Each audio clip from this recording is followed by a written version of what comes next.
এই যে তাপদাহ চলতেছে তীব্র, 44 ডিগ্রি চলছে চুয়াডাঙ্গায়, 43 ডিগ্রি 44 ডিগ্রি। এমনি না, সৌদি আরবে এত নেই। আমি তো কিছুদিন আগে সৌদি থেকে আসলাম, 27 ডিগ্রি 28 ডিগ্রি চলছিল, আর এখানে চলছে 44 45। এটাকে রহমত না গজব? যাহারাল ফাসাদু ফিল বাররি ওয়াল বাহরি বিমা কাসাবাত আইদিন নাস লিইউযিবাহুম বা'দাল্লাযী আমিলু লাআল্লাহুম ইয়ারজিউন। সূরা নূরের 41 নম্বর আয়াত। আল্লাহ তাআলা বলেন, জলে স্থলে যে বিপর্যয়গুলো দেখতে পাও, একটাও আমি পাঠাই না, সব তোমাদের হাতের কামাই করা। সুতরাং আজ এই প্রচন্ড গরম এবং এই দুবাই যে অবস্থা হয়েছে, বিমানবন্দর পর্যন্ত ভেসে চলে গেছে, কোটি কোটি টাকার গাড়ি সব আল্লাহ নষ্ট করে দিয়েছে। উনি যদি ইচ্ছা করে বাংলাদেশকেও দাবিয়ে দিতে কয়েকদিন লাগতে পারে নাকি?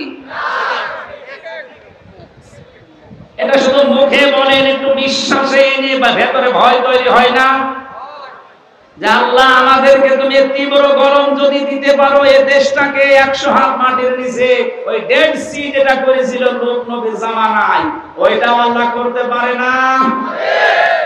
কক্সবাজারের যে সমুদ্র সৈকত, যে পানির অবস্থা, আমার মনে হয় যদি 200 হাত উঁচু হয়ে পানি একবারে আসে, এই দেশ খুঁজে পাওয়া যাবে? আর আল্লাহ এখন ক্ষমতায় নেই, তাই আমরা বিশ্বাস করছি না। ক্ষমতায় থাকলে ঠিকই বিশ্বাস করতাম। আল্লাহ বলেন এগুলো কেন দেয় মাঝে মাঝে, যে প্রচন্ড গরম, দুবাইয়ের এই বিমানবন্দর উড়িয়ে দেওয়া এমনি দিয়েছি এই কারণে মানুষ যেন একটু টের পায় যে তার হাতের কামাই করা বিষয়ের কি আযাব। এগুলো আমি মজা চাকতে দেই যেন ফিরে আসে, কিন্তু মানুষ তো ফিরে আসে না, ওদের বৃদ্ধি আরো বাড়ে, বলে এগুলো প্রাকৃতিক দুর্যোগ। প্রাকৃতিক দুর্যোগ বলে কিছু নেই, সব আমাদের হাতের কামাই করা বস্তু। আল্লাহর এই আয়াত, আল্লাহর নিদর্শন, এই মুজিজা কোরআন, যেখানে ইচ্ছা যাবে, যা ইচ্ছা খাবে, যেখানে ইচ্ছা ব্যবহার হবে, এগুলো আমরা করতে দেইনি। সালেহ আলাইহিস সালামের জামানায় উটকে যেমন ওরা ক্ষতি করেছিল, আমরাও আজ বিভিন্ন জায়গায় ডাইরেক্ট ইনডাইরেক্ট কোরআনের ক্ষতি করছি। আল্লাহ আমাদেরকে আযাব পাঠাচ্ছে এই কারণে আমরা কোরআনকে যেখানে যাওয়ার দরকার ওখানে পৌঁছিয়ে দেই। আমার জীবন উন্নত হবে, দেশেরও সমৃদ্ধি বাড়বে। দ্বিতীয় নম্বরে আল্লাহ দিয়েছেন হযরত সালেহ আলাইহিস সালামের পরে দিয়েছেন শুআয়ব আলাইহিস সালামের জামানার কিছু কথা। শুআয়ব আলাইহিস সালামের জাতিকে আল্লাহ ধ্বংস করেছিলেন দুইটা কারণে। কয়টা? আজকে আমি রাজশাহী শহরে বিমানবন্দরের পেছনে যেখানে জোহর নামাজ পড়িয়েছি, ওখানে এই দুইটা বিষয় টাচ দিয়েছিলাম। শুআয়ব আলাইহিস সালামের জাতিকে আল্লাহ ধ্বংস করেছিলেন কয়টা অপরাধের কারণে? সীমা লঙ্ঘন করেছিল তারা দুইটা বিষয়ে। এক নম্বরে ফাউফুল কাইলা ওয়াল মিজানা ওয়ালা তাবখাসুন নাসা আশিয়াহুম ওয়ালা তুফসিদু ফিল আরদি বা'দা ইসলাহিহা। ওরা ওজনে কম বেশি করত। এ বাংলাদেশে তো নেই। ওজন মানে আপনি কি মনে করেন শুধু দাড়ি পাল্লায় যারা ওজন করে ওজন? না, এই যে আমি যে চেয়ারে বসে আছি এখানে ওজন আছে। কারণ আমি যা পড়ে এসেছিলাম, যা বলতার জন্য এসেছিলাম, আজ অনেকের কারণে এগুলো ডেলিভারি দিতে পারছি না, বলতে পারছি না। আমি নেওয়ার সময় তো ঠিকই লেখাপড়া করে নিয়েছিলাম, দেওয়ার সময় এখন আর ডেলিভারি দিতে পারছি না, আমিও ধ্বংসের ভেতরে আছি। আর আমাকে যারা এভাবে বাইন্ডিং দিয়েছে তারা নিরাপদে আছে। আপনিও ওজনে কম বেশি করছেন। আজ কলেজ, বিশ্ববিদ্যালয়, বিভিন্ন মাদ্রাসা, হাই স্কুলের শিক্ষক শিক্ষিকা যারা ক্লাসে দেওয়ার সময় আর ঠিক মতো দিতে চায় না, বলে প্রাইভেট পড়া লাগবে, কোচিং করা লাগবে। অথচ ওনারা কিন্তু শিক্ষা নেওয়ার সময় ভালোভাবে শিক্ষা নিয়েছিল। আপনি নেওয়ার সময় তো বিভিন্ন জায়গায় শিক্ষা ভালোই নিলেন, দেওয়ার সময় এখন আর দিতে চান না, তখন প্রাইভেট পড়া লাগবে, কোচিং করা লাগবে। আপনি ওই লুল্লিল মুতাফফিফিনের ভেতরে শামিল। যারা নেওয়ার সময় বেশি নেয়, দেওয়ার সময় কম দেয়, এদের জন্য আল্লাহ বলেন এরা ধ্বংস হয়ে যাক। বলেন নাউজুবিল্লাহ। এইরকম সীমা লঙ্ঘন আমাদের দেশেও চলছে। ওজনে কম বেশি করা এটাও ধ্বংসের কারণ। এরকম 7টা বিষয় আমি সামারাইজ করেছি। যারা অশ্লীলতা ছড়ায়, যারা অপচয় করেন, যারা এই পৃথিবীতে অশ্লীলতা ছড়াচ্ছে, অপচয় করছে, এবং যারা সবগুলো আমার মনে নেই এখন। 27টা বিষয় আমার পড়া ছিল। এই 27টা বিষয় যে মানুষগুলো দুনিয়াতে আঞ্জাম দেবে, করবে, তার অন্যতম সীমা লঙ্ঘন করা। এদেরকে আমার আল্লাহ নিজের পক্ষ থেকে জানিয়েছেন আমি এদেরকে ভালোবাসি না, ঘৃণা করি, ঘৃণা করি, ঘৃণা করি। আল্লাহ আমাদেরকে জুলুম যে মানুষগুলো করবে, জুলুমকারী, তাদেরকে আল্লাহ পছন্দ করেন না। যারা ন্যায় বিচারের পরিবর্তে জেনে শুনে অবিচার করে তাদেরকে পছন্দ করেন না। সবগুলো আমার সিরিয়াল আকারে মনে নেই। আমরা আগামীতে কোন জায়গায় যদি আসি, শীতকালে আমার নিয়ে আসেন, রাতের বেলা দেবেন। এইভাবে আমার কষ্ট হচ্ছে, আপনাদেরও বোঝার পরিবেশ থাকছে না। আমি বলেছিলাম যে দাম্পত্য জীবনের যে সমস্ত কলহ আছে, বিপদ আপদ আছে, মারামারি, ঝগড়া ঝাঁটি, এমনকি পরকীয়া, প্রেম, এটা মেটানোর কিছু পদ্ধতি আছে। এই নিয়ে যে বইগুলো লিখেছিলাম তার ভেতরে একটা না দুইটা বই এখানে আছে। এগুলো কিনে আপনার মেয়েকে, বউকে, বোনকে, মাকে, ফুফুকে উপহার দেবেন। ওদের অন্তত পারিবারিক জীবনে যে অশান্তি চলছে আমাদের, এই পরকীয়া, প্রেম সহ বিভিন্ন অশান্তি বন্ধ হয়ে আশা করছি শান্তি আসবে। প্রচন্ড গরম এবং আমার কণ্ঠ বসে যাচ্ছে, এই জন্য শেষ করে দিলাম। মোনাজাতের পরে বইটা নিয়ে বাড়িতে উপহার দেবেন। আল্লাহুম্মা আমিন। ربنا آتنا في الدنيا حسنة وفي الآخرة حسنة وقنا عذاب النار وادخلنا الجنة مع الأبرار। আল্লাহ তাআলা দিনের বেলা প্রচন্ড গরমে তীব্র তাপদাহ চলছে, মানুষ বাড়ি থেকে বের হওয়াই কঠিন। এরপরও কোরআনে কারিমের আকর্ষণে তোমার যে বান্দা বান্দীগুলো আজকের এই ময়দানে এসে চাতক পাখির মতো তোমার ঘৃণিত বান্দাদের সম্পর্কে শুনছিল। আমরা একটা রকম করেছি, যারা তোমার সীমা লঙ্ঘন করে তাদেরকে তুমি ঘৃণা করো। দুনিয়াতে কোনো বিষয়ে যেন আমরা সীমা অতিক্রম না করি, আমাদেরকে তুমি বাঁচাও। আজকের আলোচনার সবগুলো নবীজির রওজায় পৌঁছিয়ে দাও। দুনিয়ার মাটির নিচে যারা ঈমান নিয়ে ঘুমিয়ে গেল এদেরকে মাফ করে দাও। মা বাপ যারা হারিয়েছি আল্লাহ আমাদের মা বাপকে ক্ষমা করে দাও।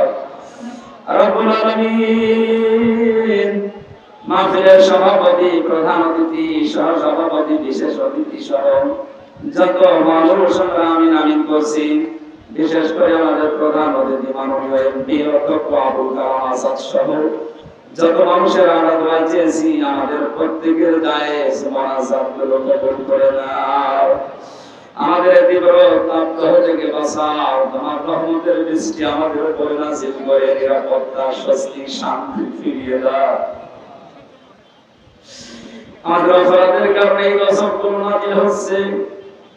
আল্লাহ তাআলা আমাদের অপরাধগুলো তুমি আর দেখো না, এগুলো নিষ্কনে গাফফার নামের খাতিরে মাফ করে দাও। রহমতের বৃষ্টি তুমি দয়া করে নাযিল করে আমাদের স্বস্তি, শান্তি, নিরাপত্তা ফিরিয়ে দাও। পৃথিবী বড় গরম হয়ে গেছে আল্লাহ। আমাদের গরিব দেশে যদি 44 ডিগ্রি সেলসিয়াস হয় আমরা কোথায় যাব?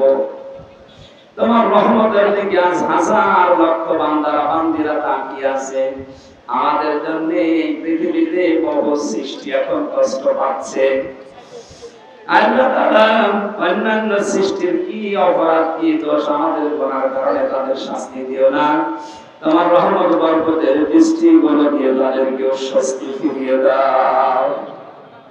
সম্মানিত মা বোনদেরকে সুস্থ রাখো, সবল রাখো। আল্লাহ তাআলা দুনিয়ার জীবনটা যে ধোঁকা, এটা সবাইকে বোঝার তৌফিক দাও।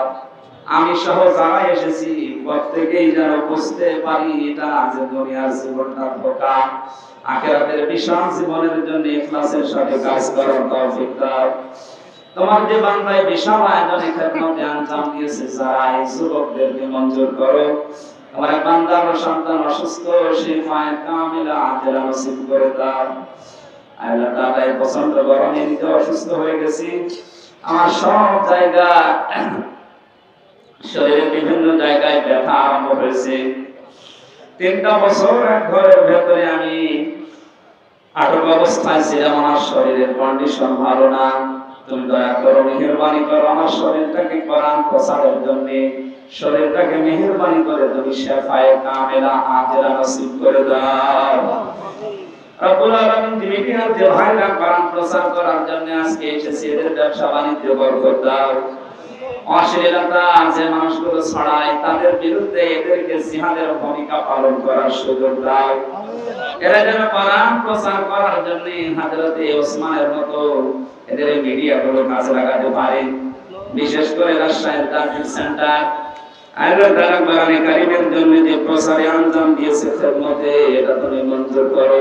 অনেকের নামও জানি না, যারা ইখলাসের সাথে কোরআন প্রচারে কাজ করে, কোরআনে কারীমকে সারা পৃথিবীতে পৌঁছে দেওয়ার জন্য যে মিডিয়ার ভাইরা কাজ করছে, এদেরকে তুমি বরকত দাও, এদের ইখলাসের ভেতরে বরকত দাও, এদেরকে হেদায়েত দান করো, শয়তানের ধোঁকা থেকে এদেরকে বাঁচাও, এদের ব্যবসা বাণিজ্যে বরকত দাও, এদের পরিবারস্থ লোকদেরকে তুমি শিফায়ে কামেলা নিরাপত্তা দাও। কখন মানুষ চলে আসে জানি না, আল্লাহ তাআলা এলাকা আসলে যারা ভালোবাসে, মাওলানা হাফিজুর রহমান, আব্দুর রশিদ সহ যত আলেমরা কোরআনের জন্য ছুটি আসে, আজকে যারা কথা বলেছে মাওলানা আহমেদ আলী, মাওলানা আবুল কালাম আসাদ সহ যত আলেম ওলামা এখানে বসে আছে, যার যত জনপ্রতিনিধি বসে আছে, প্রত্যেককে তোমার হাওলা করে দিলাম, যার যতটুকু যোগ্যতা আছে তাকে ওইভাবে কবুল করে দাও। আমার ছোট্ট মেয়েরা ফারিহা জান্নাত, জান্নাতুল মাওয়াকে তুমি খাদিজার মতো, আয়েশার মতো, ফাতিমার মতো বানিয়ে দাও। রব্বানা হাব লানা মিন আজওয়াজিনা ওয়া যুররিয়াতিনা কুররাতা আয়ুনিন ওয়াজআলনা লিল মুত্তাকিনা ইমামা। আল্লাহুম্মা ইন্নী আসআলুকা শাহাদাতান ফি সাবিলিক। সারা জীবনের দোয়া আমার আল্লাহ, তুমি সাধারণ ভাবে মরণ দিও, শাহাদাতের মরণ দিও। যেখানে 3টা বছর আমি একই দোয়া করেছি, আল্লাহুম্মা ইন্নী আসআলুকা শাহাদাতান ফি সাবিলিক ওয়াজআল মাউতি ফি বালাদি রাসূলিক। আল্লাহ, আমি সাধারণ মরণ চাই না, শাহাদাতের মরণ চাই। মেহেরবানি করে আমাদের সবাইকে তুমি শাহাদাতের মরণ দিয়ে ধন্য করে দিও। কখন আজরাইল কার কাছে চলে আসে জানি না, যখনই আসবে তোমার এই কালামটা আমাদের মুখে জারি করে দিও। লা ইলাহা ইল্লাল্লাহু মুহাম্মাদুর রাসূলুল্লাহ।